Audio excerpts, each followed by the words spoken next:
샬롬. 샬롬. 5월 좋은 날입니다. 오늘 이제 여러분들 보시면 알겠지만 어젯밤에 좀 비가 왔어요. 그래서 그런지 더러운 것들이 이렇게 많이 씻겨 내려가가지고 굉장히 멀리까지 좀 맑게 보입니다.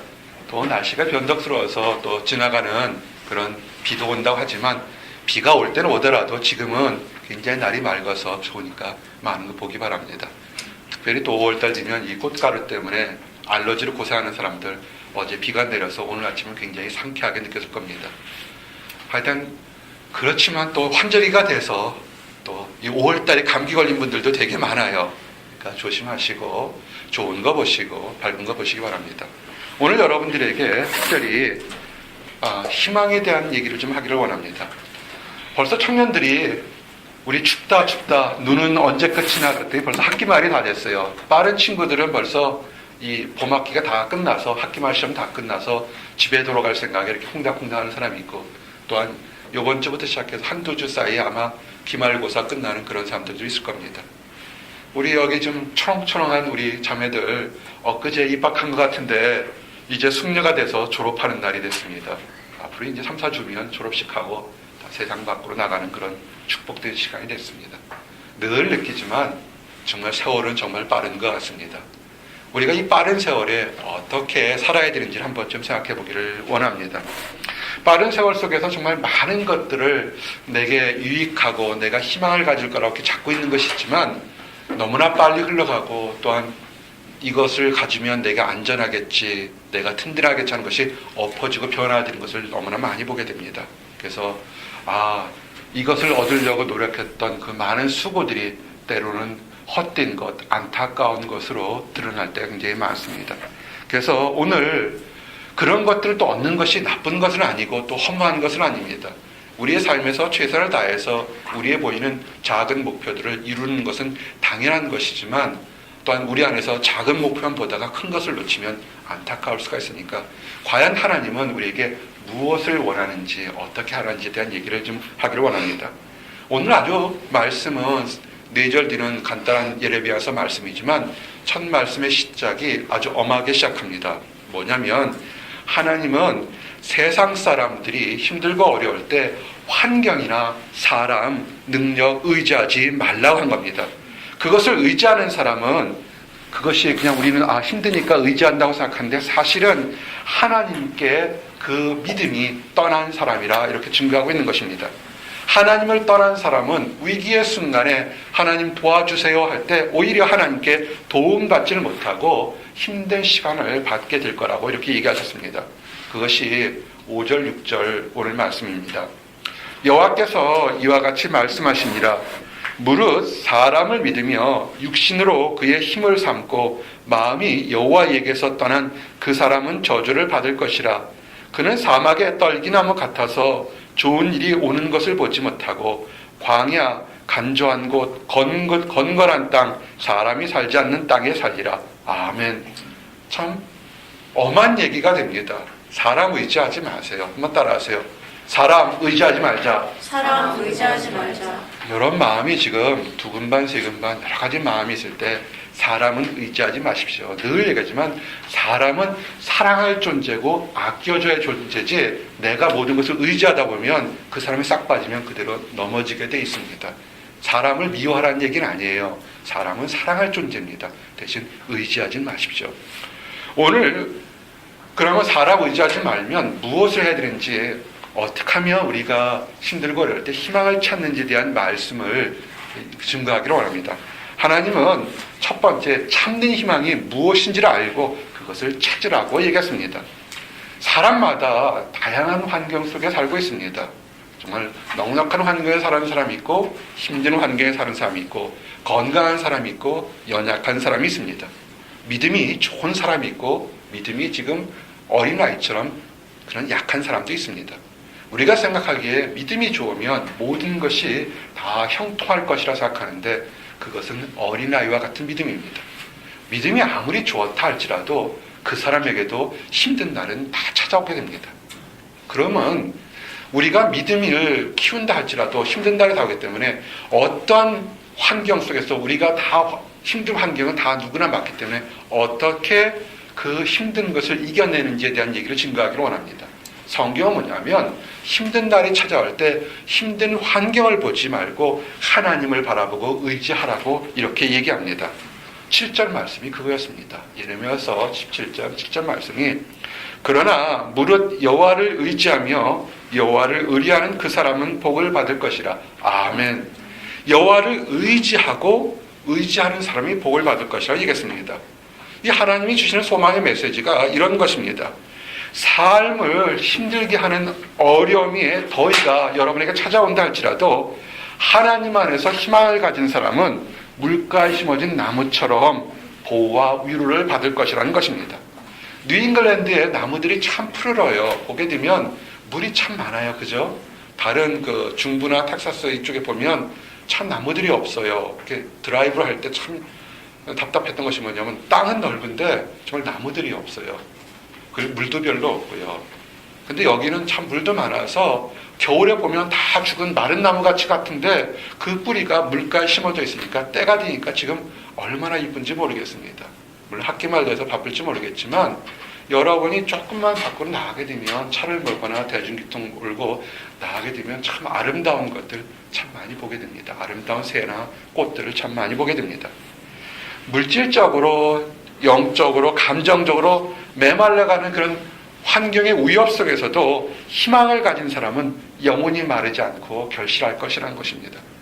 우리가 다른 사람들을 보고 안녕하십니까? 평안하십니까? 행복하십니까? 하고 환하게 웃어줄 수 있는 마음의 여유가 없는 건 뭐냐면 지금 내 안에 육신이 또는 영혼이 감정이 말라가고 있기 때문에 남에게 베풀어줄 여유가 없는 것입니다.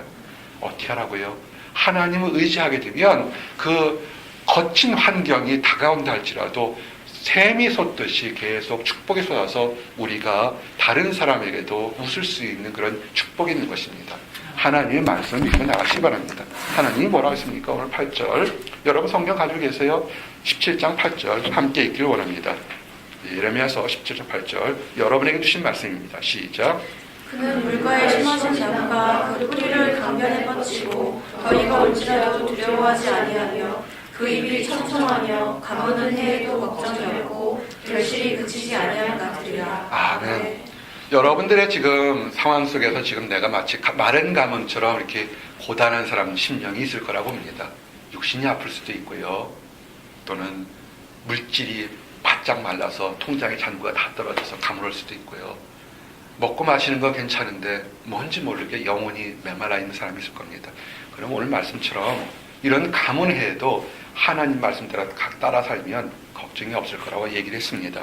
이제 그래서 이것이 희망인데 이렇게 희망이 무엇인지 참된 희망이 무엇인지 한 6가지를 찾기를 원합니다. 좀 더 구체적으로 어떻게 하면 우리가 이렇게 가문 상황에서도 넉넉해질 수 있는지 한번 따라 증거하기를 원합니다. 그래서 여러분 삶에 지금 넉넉한 사람이 있으면 혼자 갖지 말고 이렇게 베풀어 주세요. 이렇게 남 축하하고 베풀어 주시고요. 지금 말라 있으면 여러분 안에 축복의 샘이 있으니까 맛보기를 원합니다. 그래서 5가지를 증거하기를 원합니다.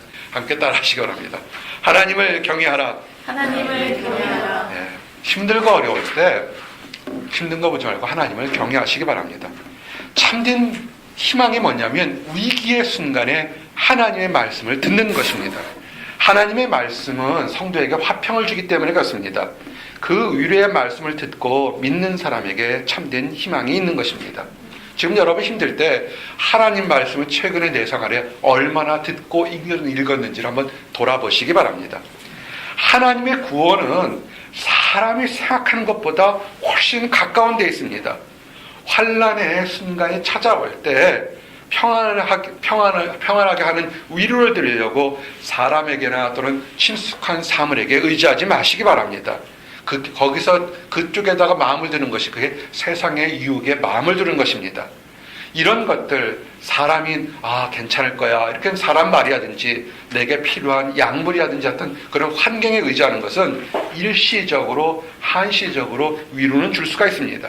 그러나 궁극적으로 그것이 지나가게 되면 또 다른 것을 만족을 위해서 더 많은 것, 더 강렬한 것을 요구해야 되는 그런 유혹에 빠질 수밖에 없습니다.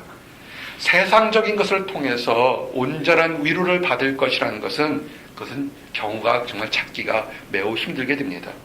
인생에서 모든 것을 다 가졌던 그런 왕이 있습니다. 솔로몬입니다.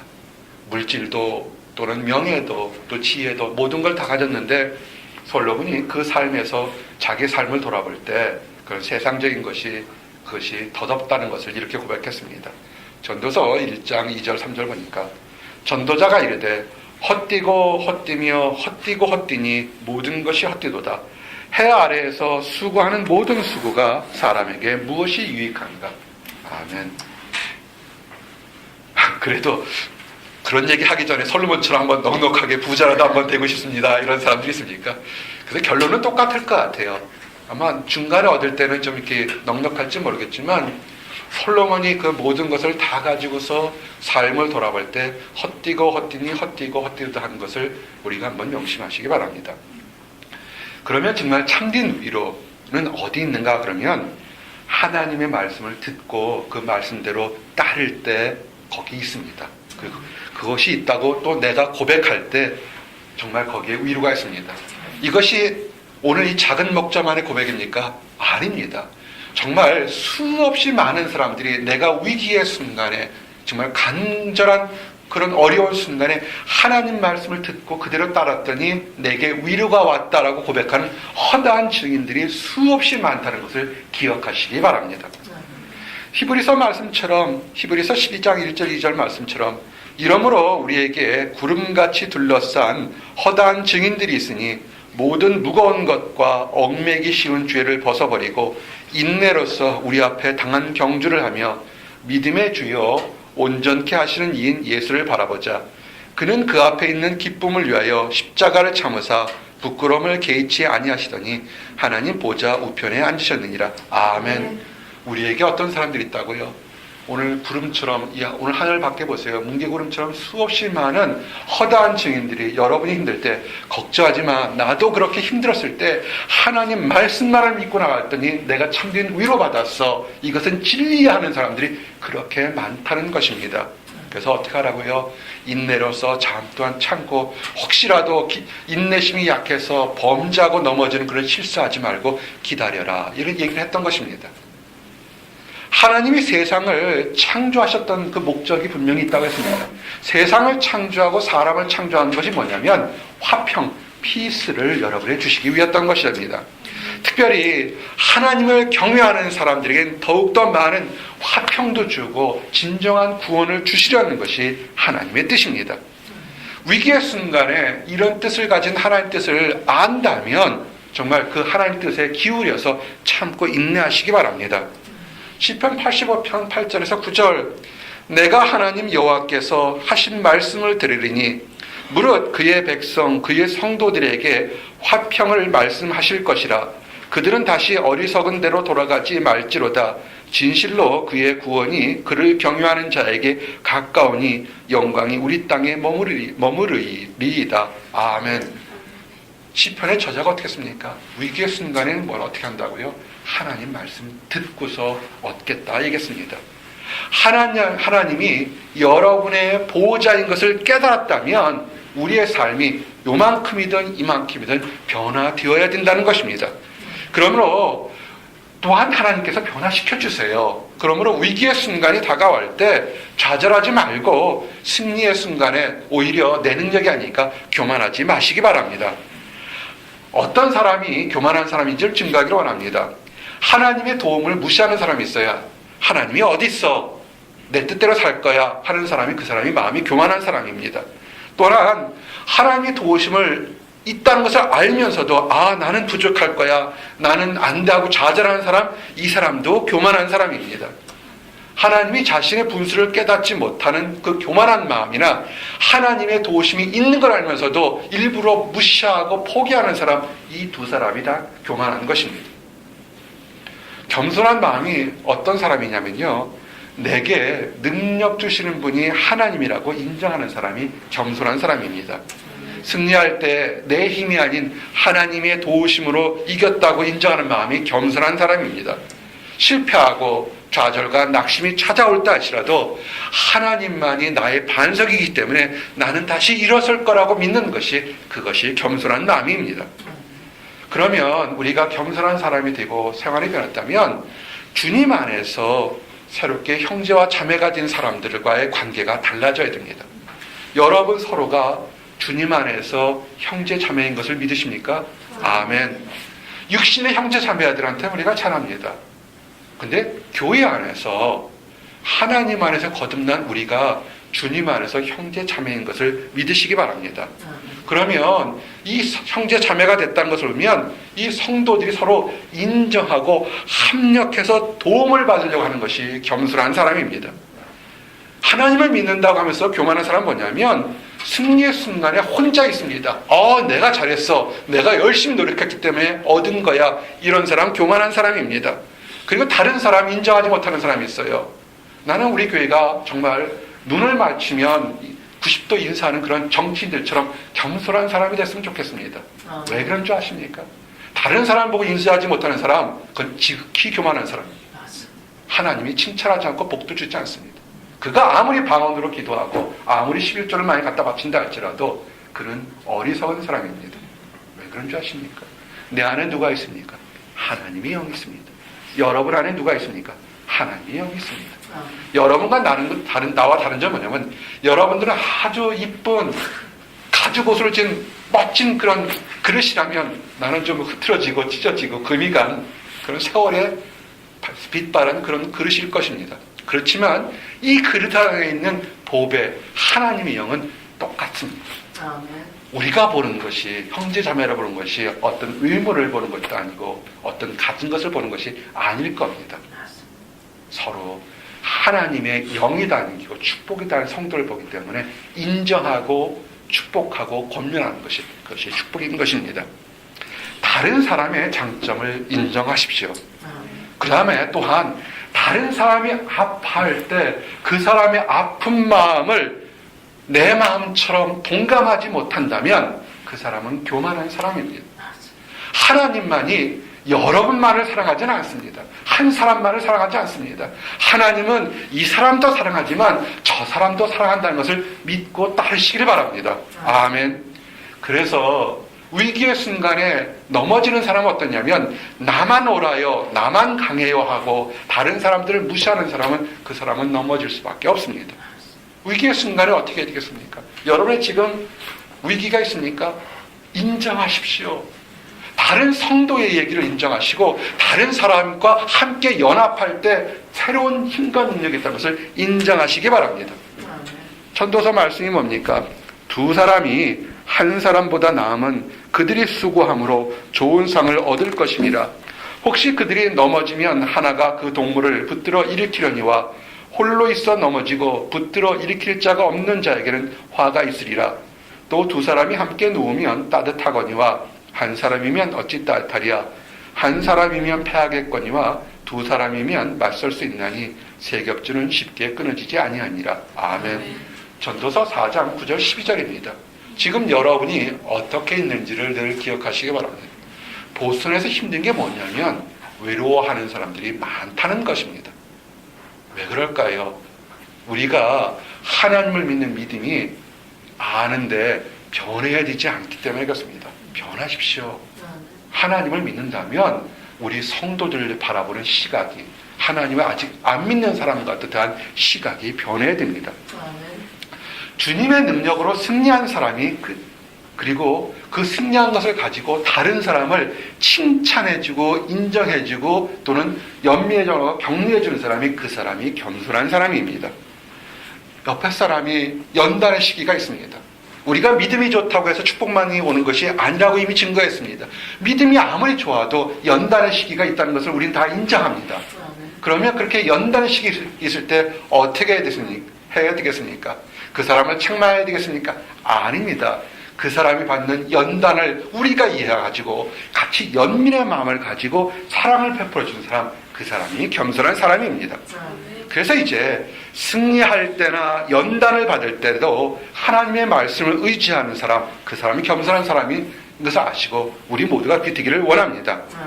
하나님 앞에서 겸손한 사람은 그 사람이 참된 희망을 갖는 사람입니다.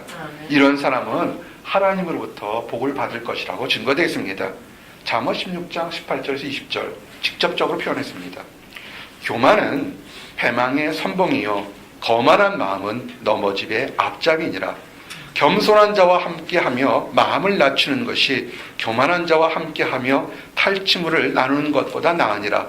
삼가 마음에 주의하는 자는 좋은 것을 얻나니 여호와를 의지하는 자는 복이 있느니라. 아멘. 성경 뭐라 했습니까? 겸손하게 혼자 있으라고 했습니까? 겸손한 자와 마음을 같이 낮춰서 함께 있으라고 했습니까? 이것이 축복입니다. 여러분이 기도하는 것, 여러분이 간구하는 것들이 있을 줄 압니다. 우선 먼저 여러분 자신을 돌아보시기 바랍니다. 지금 여러분과 함께 웃어주고 울어줄 사람이 있다면 괜찮아요. 괜찮습니다. 승리는 아주 가까운 데 있는 것입니다. 기다리시기 바랍니다. 그런데 나 혼자만 잘난 것처럼, 나 혼자만 힘든 것처럼 그렇게 좌절하고 또는 교만한다면 그것은 먼저 아직 깨어져야 될 것이 있는 것입니다. 첫 번째 얘기했습니다. 하나님을 경외하는 것, 그것은 겸손한 마음을 갖는 것입니다. 두 번째, 다섯 번째 중에 두 번째 따라하시기 바랍니다. 하나님의 선물을 받자. 하나님의 선물을 받자. 하나님은 하나님을 믿는 모든 사람들에게 또한 안 믿는 사람들에게도 복을 주십니다. 근데 이 복이라는 것이 그냥 어떤 추상적인 것, 우리가 죽으면 천국에서 복을 받을 것이야, 이런 이 비현실적인 복이 아닙니다. 하나님이 주신 복은 전인격적이고 환경적이며 영적으로, 육체적으로 복을 받는 것을 의미합니다. 사람에 따라서 지정의가 있는 것처럼 사람에 따라서 하나님의 뜻이 때로는 환경적으로, 때로는 물질적으로, 때로는 영적으로 복을 주신다는 것입니다. 하나님 뜻이 정말 무엇인지 성경은 여러 번 기록됐습니다. 여러 번을 향한 뜻이 뭐냐면 시편 85편 12절 말씀처럼 여호와께서 좋은 것을 주시리니 우리 땅이 그의 산물을 내리로다. 아멘. 세상의 일반 종교하고 우리가 믿는 믿음하고 차이가 뭔지 아십니까? 세상의 일반 종교들은 열심히 치성을 드리면 네가 마음의 평안을 얻을 것이야 라고 해서 이렇게 보이지 않는 세계의 평안을 생각합니다. 하나님은 그렇게 보이지 않는 마음의 평화뿐만 아니라 정확히 뭐라고 했습니까? 이 땅에서, 우리가 살고 있는 땅에서도 하나님이 필요한 산물을 주실 거라고 약속했습니다. 이것이 다른 것입니다. 근데 우리가 때로는 하나님이 축복을 주신다고 하는데 갖지 못할 때가 있습니다. 이유가 있습니다. 우리의 잘못 때문에 그럴 수도 있지만 그렇지 않고 선하게 행동할 때도 의인들, 올바르게 살려고 하는 사람을 해코지하는 악한 세력도 있다는 것을 아셔야 됩니다.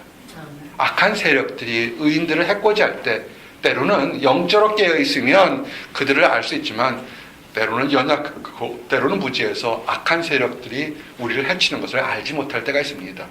그런데 알지 못할 때에도 하나님은 그 악한 세력들의 위협을 여러분을 보호하십니다. 우리 군대 갔다 온 우리 청년들이 있습니까? 그런 얘기들을 가끔 하죠. 일반 우리의 자식들이, 우리의 부모님들이 편히 잘 때 우리 자식들은 밤을 새우면서 근무를 씁니다. 그래서 얘기하죠, 선임들이. 여러분이 밤을 새워 근무하기 때문에 여러분의 가족들이 두 발을 벗고 편히 잔다, 이런 얘기를 합니다. 우리가 편히 자서 아침에 일어나는 거요, 우리가 건강해서, 우리가 힘이 튼튼해서 편히 일어난 줄 아십니까? 아니에요. 여러분이 편히 일어나도록 천사 보냈고요, 하나님의 손길이 다 있어서 이렇게 편하게 온 것입니다. 악한 세력들이 우는 사자처럼, 배고픈 사자가 먹을 것을 찾아서 우는 것처럼 성도들을 어떻게 하면 그 믿음에서 떨어지게 할까, 아니면 믿음이 있지만 그것을 망신을 줄까, 이렇게 찾아다닐 때 하나님께서 보호하신다고 얘기했습니다. 이 하나님의 보호하심을 믿고 즐겨야 됩니다. 하나님의 선물은요, 의식하는 것과 의식하지 못하는 두 종류가 있기 때문에 우리가 꼭 어떤 큰 기도했을 때 응답받는 것, 눈에 보이는 것만이 하나님이 보호라고 생각하시면 안 됩니다. 오늘 여러분들 이렇게 나와 여러분이 함께 예배를 드릴 수 있도록 인도하신 그 모든 것 자체가 하나님의 보호하심입니다.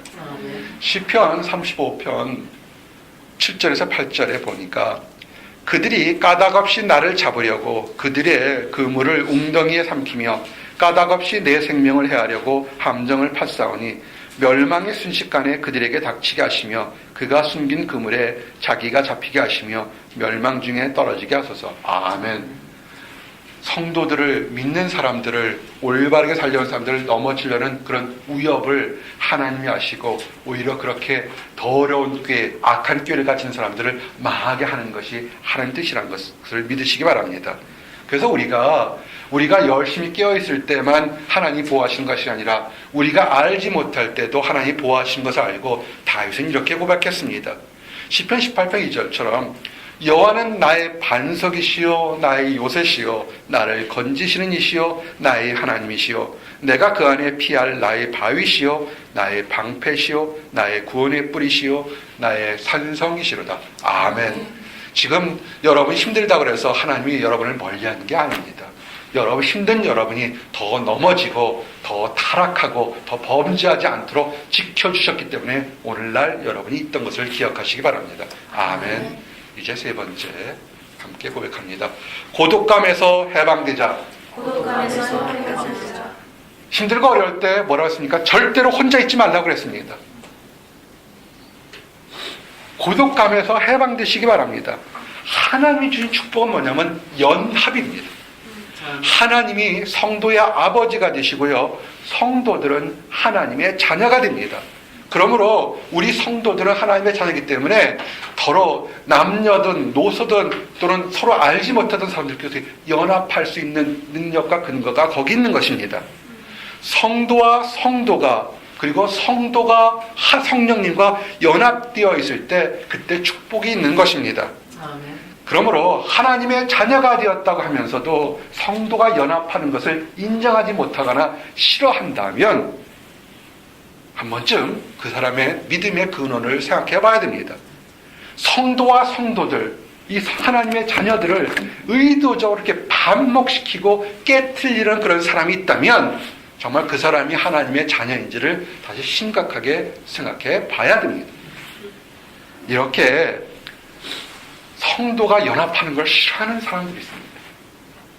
나만 대접받으려고 그러고 나만 인정받으려고 해서 그런 것입니다. 모든 성도는 다 존귀한 존재입니다. 연약해 보이고 아무것도 아닌 것 같을지 모르겠지만 그 연약한 존재로 인해서 세상이 변하는 것을 수없이 많이 볼 수 있습니다. 이렇게 연합을 방해하는 사람의 마음이 왜 그러냐면요.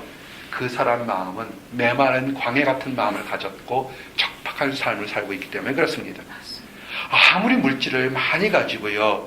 명예가 높다 할지라도 성도가 서로 연합하는 것을 잃어버린 사람의 마음은 이건 사막처럼 광야처럼 메마른 마음을 가진 사람들입니다. 광야가 어떻습니까? 포용력이 없는 것입니다. 바람이 불면 싹 쓰러져 나가고 모래바람만 넘치는 것이 그 광야입니다. 포용력이 없는 사람은 하나님이 축복을 부어줘도 그 축복까지 다 날려버리는 사람입니다. 시편 68편 5절 6절이 뭡니까? 그의 거룩한 처소에 계신 하나님은 고아의 아버지며 과부의 재판장이시라. 하나님이 고독한 자들은 가족과 함께 살게 하시며 갇힌 자들은 이끌어내사 형통하게 하시느니라. 오직 거역하는 자들의 거처는 메마른 땅이로다. 아멘. 성경이 뭡니까? 고아와 과부가 세상적으로 무슨 힘이 있겠습니까? 이 성경이 기록된 당시에 2000년 당시에 사회상에 보면 고아와 과부는 사람들 사이에서 완전히 푸대접 받는 그런 부류의 사람들입니다. 그런 사람들을 위해서 하나님이 그들의 아버지라고 했습니다. 힘들어서 외로운 사람들 어떻게 했습니까? 외로운 사람들을 가족과 함께 있어서 연합해서 한 상에 둘러 먹고 마시며 웃음소리가 단박에 넘치는 기쁨을 누리게 한다고 하는 것이 하나님의 뜻입니다. 그런데 그런 하나님의 뜻을 반대로 건다면 우리의 믿음이 온전한 것인지를 생각해 봐야 됩니다. 바쁜 현대생활이 어떻습니까? 문명도 발달했고요. 먹을 것도 많아졌습니다. 근데 하나 안타까운 것은 점점 혼자 있게 된다는 것입니다. 사람과 사람 사이의 대화가 서로 마주보고 연결되어서 해야 되는데 그런 관계성에서는 가상의 공간에서 더욱더 많아지게 됩니다. 가상의 공간에서 인터넷을 통해서 카카오톡을 통해서 다른 페이스북을 통해서 가상의 공간에서는 열심히 만나고 그 익명성에 보장하는 관계에서는 깊은 관계를 가진 것 같습니다. 또한 그런 가상 공간에서의 만남이 때로는 세상을 이렇게 흔들 만큼 굉장한 역동적인 힘을 발휘할 때도 있습니다. 그런데 사람은 서로 사람과 사람 사이에 이렇게 만나고 연합할 때 힘이 있고 능력이 있다는 것을 아셔야 합니다. 사람과 사람과 연합이 됐을 때 진정한 위로와 소망이 있다는 것을 믿으시기 바랍니다. 왜 그렇습니까? 사람이 보이는 부분과 보이지 않는 부분이 있습니다. 우리가 가상 공간에서 수없이 많은 친구가 있다 할지라도 진짜 여러분 힘들 때 과연 얼마나 여러분을 도와주십니까? 찾아와서 따뜻한 국끓은 한 잔, 차 한 잔 나눠 마시는 친구가 사실은 좋은 친구인 것을 아시기 바랍니다. 우리가 가상 공간도 필요할지 모르겠습니다. 현대가 문화가 발달됐으니까요. 근데 우리가 우리 구성 자체가 보이는 곳과 보이지 않는 곳이 있다고 했습니다. 육체 보입니다. 그렇지만 여러분들이 가지고 있는 그 복잡 다단한 마음, 그 마음을 좀 보여주시기 바랍니다. 여러분 안에 있는 그 귀한 성령 하나님의 존재를 나에게 보여주시기 바랍니다. 보여주지 못해도 내가 나 스스로도 보지 못한다 할지라도 내 삶은 보이는 그런 육체적인 부분과 보이지 않는 지정의의 부분이 함께 있다는 것을 우리는 알게 됩니다. 사람이 그렇습니다. 연합이라는 것이 뭐냐면 보이는 것과 보이지 않는 것에서 서로 연합될 때 그때서 만족감과 행복감을 느낀다는 것을 믿으시기 바랍니다. 신앙도 마찬가지고 우리가 보이는 것들이 다 전부가 아니고 보이지 않는다고 해서 없는 것이 아닙니다. 고린도후서 4장 18절 말씀이 뭡니까?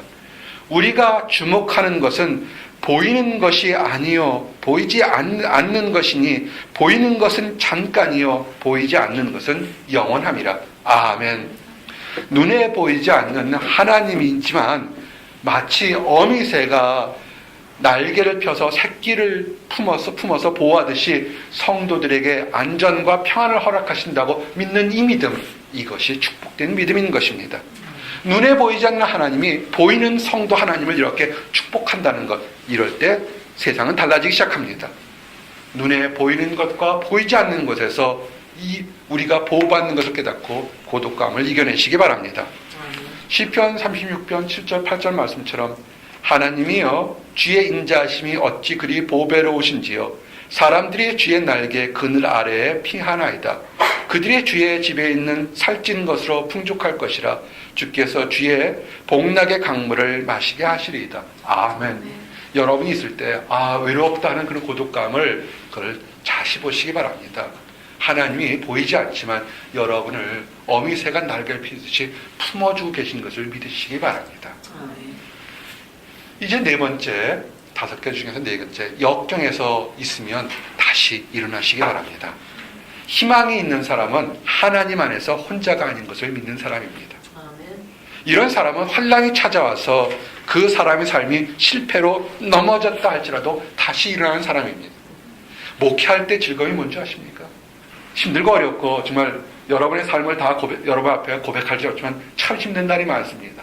그렇지만 정말 보람이 뭐냐면요, 만나는 청년이나 또는 사람들 중에서 과거에 넘어지고 엎어지고 정말 입 밖으로 내기 싫은 힘든 과거가 있었는데 예수 그리스도를 만나서 완전히 새롭게 사는 사람들을 볼 때 얼마나 기쁜지 모르겠습니다.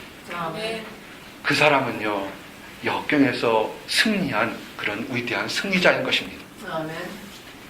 사람이 가진 능력으로 일어서기를 때는 한계가 있습니다. 하나님이 주신 셈을 가지고 일어서기를 바랍니다. 의인이 뭡니까? 하나님이 믿는다는 게 뭐냐면 내가 넘어졌다 할지라도 하나님께서 다시 일으켜 세우실 거고 하나님이 일으켜 세울 것을 믿는 그 믿음이, 그것이 우리가 다시 일어설 수 있는 믿음이 되는 것입니다. 마음이 교만한 사람은 뭡니까? 하나님의 존재를 무시합니다. 그래서 넘어졌을 때라도 내가 다시 일어서려고 아둥바둥합니다. 그리고 일어섰을 때라도 내 힘으로 일어섰다고 자부하는 그런 마음 가진 사람이 교만한 사람입니다. 이런 사람들은 또 넘어지게 되겠습니다. 대저 의인은 7번 넘어질지라도 다시 일어나려니와 악인은 재앙으로 말미암아 엎드러지느니라. 아멘. 잠언 24장 16절 말씀입니다. 혹시 지금 여러분을 힘들게 하는 것에 넘어져 있습니까? 걱정하지 마십시오. 여러분이 하나님을 믿는 의인이라면 다시 일어설 줄 믿습니다. 아멘. 하나님을 믿는 사람들에게도 고난이 다가온다는 거 이미 알고 있습니다. 걱정하지 마세요. 고난이 다가와도 성도는 낙심하지 않게 되는 것이 뭐냐면 이 고난을 통해서 내가 더욱더 겸손해지고 더욱더 낮아져서 하나님을 바라보기 때문에 하나님을 바라보는 그 믿음을 보고 하나님이 더 좋은 것을 주실 거라는 것을 알기 때문에 그렇습니다. 그래서 고난은 하나님의 변장된 축복임을 우리가 고백하게 되는 것입니다. 초대교회 때부터 현대까지 많은 거룩한 성도들이 있었습니다. 그들이 말씀대로 하나님 뜻대로 살려갈 때 정말 많은 악한 것들로 또는 사람들로부터 핍박과 조롱을 받았던 것을 기억하시기 바랍니다. 그 고난이 올 때 하나님은 그 의인들이 고난받는 것을 무시하거나 잊어버리지 않았습니다. 다 기억하시고 오히려 그 고난을 통해서 일반 사람들이 가질 수 없는 정금 같은 깨끗한 믿음을 허락하셨던 것을 기억하시기 바랍니다. 시편 34편 17절에서 19절에 의인의 부르짖음에 여호와께서 들으시고 그들의 모든 환난에서 건지셨도다. 여호와는 마음이 상한 자를 가까이 하시고 중심으로 통회하는 자를 구원하시는도다. 의인은 고난이 많으나 여호와께서 그의 모든 고난에서 건지시는도다. 아멘. 뭐라고 그랬습니까? 의인이 고난이 많다고 그랬습니다. 맞을 겁니다. 세상의 악한 것에서 올바르게 살려고 그러고 또 하나님 방법대로 가려고 할 때 힘들고 어려운 것이 있을 거라고 봅니다. 하나님이 아신다고 얘기했습니다. 이제 마지막 5번째로 여러분이 새로운 피조물임을 즐기시기 바랍니다. 참된 희망이 있는 사람은 우리가 죽어서만 천국에서 소망을 갖는 것이 아니라 이 땅에서부터 소망을 갖는 그런 존재인 것을 깨달으시기 바랍니다. 그래서 믿는 사람의 얼굴은 어때야 되겠습니까? 환하게 웃을 수 있는 사람이 있는 것입니다. 내가 즐거운 일이 있어서 내가 승리하는 일이 있어서만 웃는 것이 아니라 내가 지금 어렵고 내가 다른 사람들보다 못나았다 할지라도 하나님이 나와 함께 하시기 때문에 지금 웃을 수 있는 사람, 그 사람이 소망을 가진 사람들입니다. 희망을 가진 사람은 이 땅에서 새롭게 태어나는 것을 즐기는 사람입니다. 내가 예전에 하나님을 알지 못하는 죄인이었을 때 모든 사람들은 세월이 가도 내가 아무리 잘나도 나의 과거를 보고 흉보지만 하나님은 그렇게 보지 않습니다. 새롭게 태어난 것을 보고 즐거워하는 사람들입니다. 죽을 수밖에 없던 죄의 사실에서 해방된 것을 즐거워하는 사람들입니다. 더럽고 추한 과거의 죄의 유혹에서 벗어난 것을 즐거워하는 사람들입니다. 외로웠던 순간, 좌절과 낙심의 순간에서 성도들이 서로 연합해서 승리할 것을 체험한 사람이 그런 소망 있는 사람들입니다. 궁극적으로 그리스도 예수께서 사랑으로 모든 것을 죄 용서하시고 새로운 피조물로 만드는 것을 즐거워하는 사람들입니다. 그러므로 이제 우리가 희망 갖기를 원합니다. 말씀이 뭡니까? 보라, 내가 새 하늘과 새 땅을 창조하나니 이전 것은 기억되거나 마음에 생각나지 아니할 것이라. 너희는 내가 창조하는 것으로 말미암아 영원히 기뻐하며 즐거워할지니라. 아멘. 이사야서 65장 17절 18절 말씀입니다. 뭐라고 했습니까? 여러분은 하나님 앞에서 새로 태어난 존재입니까? 아멘. 그럼 이전에 힘들었던 거, 어려웠던 거 기억하지 마시기 바랍니다. 마음에 두지 마시기 바랍니다. 하나님의 능력은 그것을 생각나지 않게 할 것이라고 약속했습니다. 그래서 그러면서 너희는 내가 창조한 것을 말미암아 영원히 기뻐할 것이라 했습니다. 우리가 이 땅서부터 영원히 하나님 나라 들어가서 하나님과 함께 할 때까지 기뻐하시기 바랍니다. 성도가 할 일은 딱 사실은 한 가지입니다. 기뻐하는 삶입니다. 승리했을 때 기뻐하는 것이고 고난이 찾아갈 때도 아하, 내가 고난이 올 때도 하나님이 나와 함께 하시고 나서 기뻐하는 것, 그것이 한 성도가 할 일입니다. 여러분의 눈을 세상에 여러분을 힘드는 게 하는 걸 바라지 마시고 새 하늘과 새 땅을 바라보시기 바랍니다. 그리고 잠시 잠깐 오면 이제 누구도 보지 못했던 예수 그리스도가 이 땅에 다시 오는 것을 여러분과 내가 목격하게 될 것입니다. 그것을 바라보는 소망을 갖기를 원합니다. 베드로전서 3장 12절 13절 말씀으로 오늘 말씀을 마칩니다. 하나님의 날이 임하기를 바라보고 간절히 사모하라. 그날에 하늘이 불에 타서 풀어지고 물질이 뜨거운 불에 녹아지려니와 우리는 그의 약속대로 의가 있는 곳인 새 하늘과 새 땅을 바라보도다. 아멘. 기도하시겠습니다. 하나님 감사합니다. 우리에게 희망을 가지라고 아버지 축복을 주심을 인하여 감사합니다. 우리의 삶이 힘들고 어려웠던 어떠한 환경 속에서도 하나님만을 경외할 수 있도록 인도하여 주시옵소서. 하나님을 경외할 수 있는 겸손한 마음을 가질 수 있도록 인도하여 주시옵소서. 우리 안에 있는 성령 하나님을 기뻐하며 성도들과 함께 서로 연합해서 성령 하나님을 사랑하고 즐거워할 수 있도록 인도하여 주시옵소서. 우리에게 주신 선물을 기뻐할 수 있도록 인도하여 주시옵소서. 우리가 혼자 있지 않은 걸 깨닫고 우리에게 밀려오는 고독감의 유혹에서 벗어나 연합의 기쁨을 맛볼 수 있도록 인도하여 주시옵소서. 넘어져 있는 성도 있습니까? 다시 일으켜 세워 주시옵소서. 의인은 7번 넘어질지라도 다시 일으켜 세운다는 하나님의 말씀을 듣고 기뻐할 수 있도록 인도하여 주시옵소서. 아버지 하나님, 우리가 많은 것을 얻을 때만 기뻐하는 것이 아니라 우리가 하나님 안에서 거듭난 피조물인 것을 지금 이 순간 즐거워하며 천국에 들어갈 때까지 즐거워할 수 있도록 인도하여 주시옵소서. 아버지 하나님, 우리 주변에 하나님을 안다고 하거나 또는 아직 알지 못해서 낙심과 좌절에 빠진 사람들이 있습니다. 아버지, 그들을 우리가 복음의 기쁜 소식을 전할 수 있도록 인도해 주시옵소서. 우리가 누리는 이 기쁨을 그 사람들도 누릴 수 있도록 허락하여 주시옵소서. 그래서 서로 사랑하며 아끼는 복된 땅이 될 수 있도록 축복해 주시옵소서. 감사드립니다. 예수 그리스도를 받들어 기도드렸습니다. 아멘.